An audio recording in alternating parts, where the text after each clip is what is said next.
mooiste pekjes zijn al uit de kast gepakt en de vastelovensfeer, zoals die over een paar dagen in de hele provincie losbarst, die was vandaag al flink aanwezig in Lottem. Maar goed, misschien toch een paar dagen te vroeg? Nee, maar hier beginnen we in Lottem deze maandag.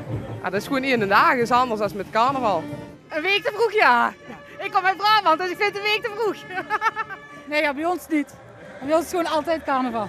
Ach, voor het vastelovendfeest is het natuurlijk nooit te vroeg. Hopelijk wordt het volgende week wel iets beter weer, want het was vandaag nog een beetje bewolkt en een beetje druilerig. We hadden eigenlijk zonnetje weer. Had ik ook gevraagd, maar ze hebben niet geluisterd hierboven, dus helaas. Ja, het valt op zich wel mee, want we hebben beenwarmers en sjalen om, dus komt wel goed. Is dat gezellig?